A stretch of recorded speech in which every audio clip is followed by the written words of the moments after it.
It says James Elliot Lindsley. Oh.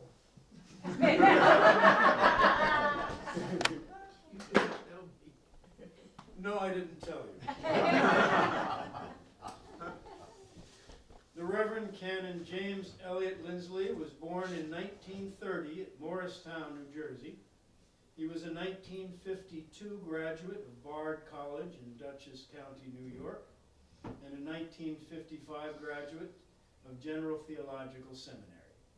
He was ordained in... None of us, by the way, were even born then. He was ordained in 1955, the year of my birth, and served parishes in New Jersey and Western New York for the first dozen years of his priesthood. In 1969, he accepted a call to St. Paul's Church in Tivoli in the Diocese of New York. He served that parish for almost a quarter of a century, till 1992. In his retirement, he's continued to serve churches in the Mid-Hudson region of the diocese, particularly St. Nicholas Church in New Hamburg and Grace Church in Millbrook. And when the Tivoli parish celebrated its bicentennial in 2017, they named their former pastor the Rector Emeritus of the church. In 2002, he was made by Bishop Mark Sisk an honorary canon of the diocese for the lifetime of service he gave to our church.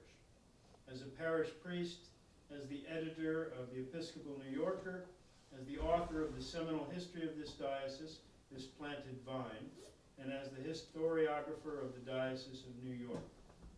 Elliot has, over all these many years, proved himself to be a faithful and level-headed pastor, an amiable, faithful companion and friend to the clergy of the northern region of this diocese, a profoundly informative and entertaining storyteller, I can attest to that, and a repository of theological, historical, and ecclesiological narrative.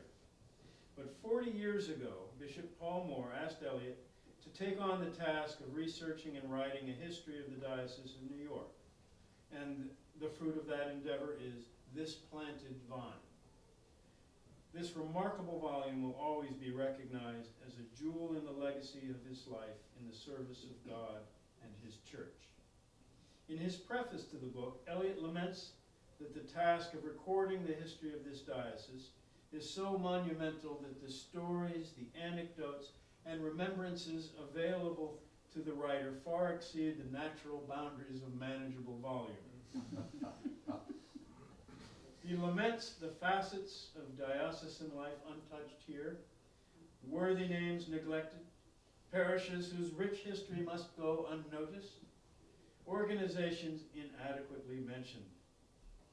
The node, he observes, has simply been too rich. But in the hands of an exemplary writer of dignity and humor, and under his editorial eye of judgment and sagacity, he produced the story of our churches and people, which remains as delightful, insightful, and important today as it was when first published.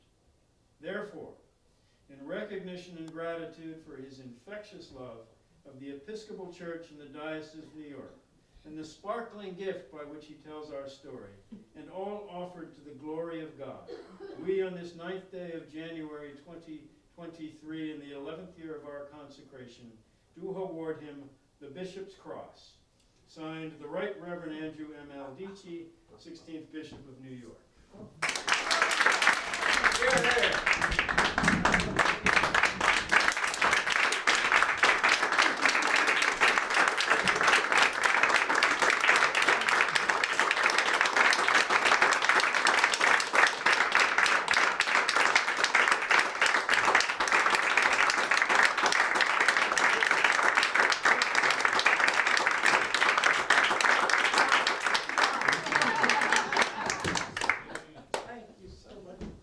Words, sir.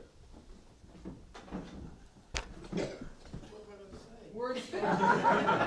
Words have never failed you yet. Well, you'll be nice to me after maybe.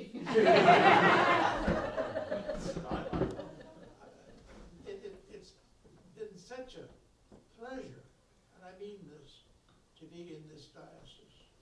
It really has. I like Newark. I've Jerseyan, but I've always been at least on speaking terms with the bishop.